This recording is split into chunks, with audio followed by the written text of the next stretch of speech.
শনিবার নদিয়া জুড়ে পালিত হলো প্রয়াত সাংসদ আনন্দমোহন বিশ্বাসের স্মরণ সভা। এদিন তৃণমূল কংগ্রেসের এই সাংসদের বিভিন্ন দিক নিয়ে জেলার বিভিন্ন স্থানে আলোচনা হয়। এদিন বিকেলে হাঁসখালি ব্লকের চিত্তশালীতে প্রয়াত সাংসদ আনন্দমোহন বিশ্বাসের 22তম প্রয়াণ দিবস উদযাপন করা হয়। বস্ত্রদান, রক্তদান সহ একাধিক অনুষ্ঠান। দক্ষিণপাড়া এক অঞ্চল তৃণমূল কংগ্রেসের উদ্যোগেও আনন্দমোহন বিশ্বাসের স্মরণ সভা অনুষ্ঠান হয়। এই অনুষ্ঠানে উপস্থিত ছিলেন প্রয়াত সাংসদের পুত্র রাজ্যসভার সাংসদ আবির বিশ্বাস, উপস্থিত ছিলেন প্রাক্তন ভাইস চেয়ারম্যান মানিকলাল পাল, কৃষ্ণনগর পুরসভার কাউন্সিলর মিলন ঘোষ, তৃণমূল কংগ্রেসের শিক্ষক সংগঠন নেতা সঞ্জীব বিশ্বাস, তৃণমূল কংগ্রেস নেতা দীনেশ চক্রবর্তী, বিজয় বিশ্বাস সহ একাধিক নেতৃত্ববর্গ। এছাড়া রানাঘাট গয়েশপুর এই সাংসদের প্রয়াণ দিবস উদযাপন করা হয়। আর এ নিয়ে আজকাল আগামী বিশেষ প্রতিবেদন।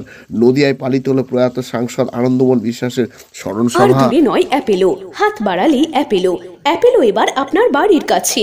ব্রেন, নার্ভ, কিডনি সহ শরীরের বিভিন্ন জটিল রোগে চেন্নাইয়ের নামী চিকিৎসকরা বসছেন কৃষ্ণনগরের পাত্র বাজারের অ্যাপেলো ইনফরমেশন সেন্টারে। স্বল্প ভিজিটে পাওয়া যাচ্ছে দেশের বিখ্যাত চিকিৎসকদের কাছ থেকে চিকিৎসার সুযোগ। তাই দেরি নয়, জটিল রোগের চিকিৎসার জন্য সত্বর চলে আসুন পাত্র বাজারের অ্যাপেলো ইনফরমেশন সেন্টারে। এখানে রয়েছে চিকিৎসার সমস্ত অত্যাধুনিক পরিষেবা। তাই প্রয়োজনে যোগাযোগ করুন 8001129623। এক কথায় সেরা মানি। বিয়ের পোশাকে ঢাকেশ্বরী। ঢাকেশ্বরী বস্ত্রালয় প্রতিদিন খোলা। পছন্দ করতে হয় না, পছন্দ হয়ে যায়। ঢাকেশ্বরী বস্ত্রালয়, হাই স্ট্রিট, কৃষ্ণনগর, নদিয়া। আমি যাতে না হারে সেই ব্যবস্থাটা করতে হবে। তার জন্য আমি একটু অর্থ ব্যয় ইত্যাদির কথা বলেছিলাম, যে সারা জীবন রাজনীতি আমি করেছি, সেখানে অর্থের কোনো দেনা পাওনা ছিল না।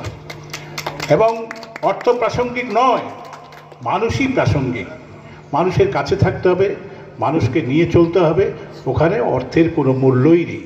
কিন্তু আজকের দিনে দেখুন কি অবক্ষয়, যে অবক্ষয়ের ফলে আজকে সমাজ কলুষিত হচ্ছে, রাজনীতি কলুষিত হচ্ছে।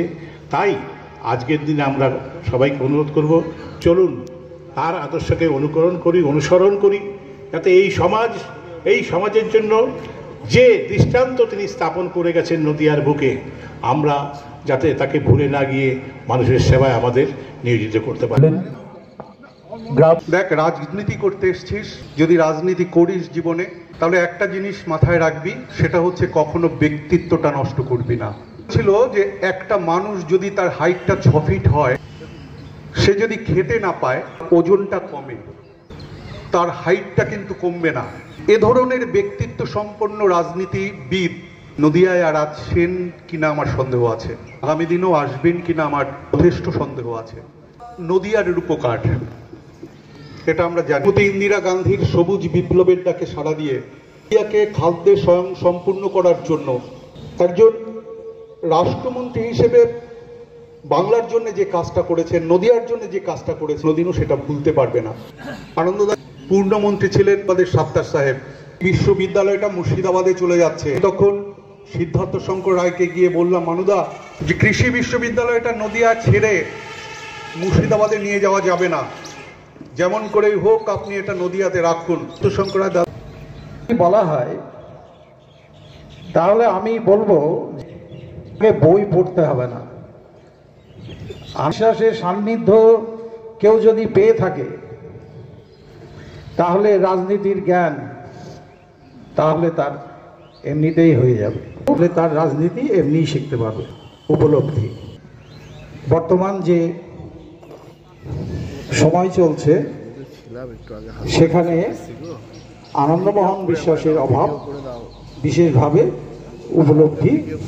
দেব যখন জাতীয় কংগ্রেসের প্রতীকে কৃষ্ণনগর পৌরসভা 2 নম্বর ওয়ার্ডে প্রার্থী হয়েছিলেন, ওই প্রচারে আনন্দমোহন বিশ্বাসকে আমরা দেখেছিলাম পতাকা হাতে, যে এবং নাম শুনেছিলাম বাবা মায়ের কাছে সেই বরেণ্য ব্যক্তিকে দেখার সৌভাগ্য হয়েছিল। মমতা ব্যানার্জির অনুরোধে উনি যখন সক্রিয় রাজনীতিতে 1999 সালে এই নবদ্বীপ লোকসভা কেন্দ্রে প্রার্থী হলেন, এবং আমার একজন বিশিষ্ট গুণীজন যাকে অনন্ত মামা বলতো, তার সৌজন্যে আনন্দমোহন বিশ্বাস মহাশয়ের সাথে আমার পরিচয় হয়েছে। উন্নয়ন, মানুষের এবং মানুষকে কিছু দেওয়ার, আমি যেটা আমার মা বাবার মুখে শুনেছিলাম, যিনি উনি অনেক লোককে চাকরি দেওয়া, কৃষ্ণনগরে নয় সমগ্র নদিয়া জেলায় মানুষের মধ্যে সবুজ বিপ্লব গরিব মানুষদের পাশে দাঁড়িয়েছিলেন।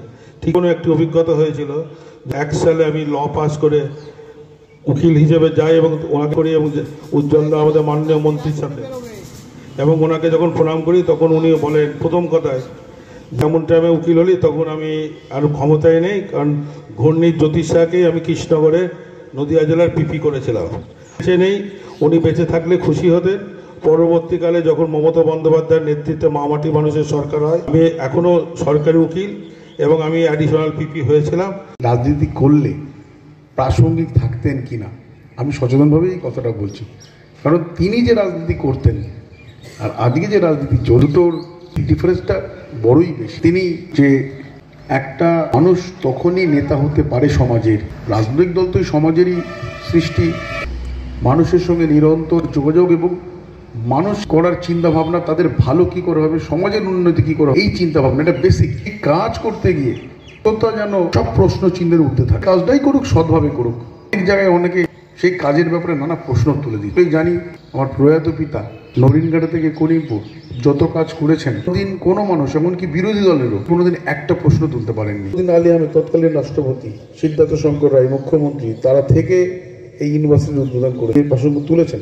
মনে রাখতে হবে লেভেলের আরেকটা কিন্তু ইউনিভার্সিটি বা সংস্থা, তারপরে কিন্তু আর হয়নি। ওটা এশিয়ার অন্যতম শ্রেষ্ঠ কৃষি বিশ্ববিদ্যালয়। গঙ্গার উপরে দুটোই সেতু আছে, একটা গৌরাঙ্গ সেতু আর একটা কল্যাণী বাঁশবেড়িয়া ঈশ্বরগুপ্ত সেতু। এই দুটোর ক্ষেত্রেই তিনি উদ্যোগী ছিলেন। আজকে 50 বছর পরে আবার নতুন উদ্যোগ হয়েছে, মাঝখানে 50টা বছর কেটে গেছে। আর ঈশ্বরগুপ্ত সেতুর একটা বিকল্প তৈরি হচ্ছে এবং সম্ভবত এখানেও একটা ঘোষণা হয়ে সোজা শক্ত মেরুদণ্ড আমাদের তখনই তার চরণ অবধি পৌঁছাবে যদি আজকে এখান থেকে মনে কোনো সংকল্প নিতে পারি সমাজের নিরন্তর কাজ করার, সেই কাজ তার সঙ্গে আমরা নির্বাহ করব।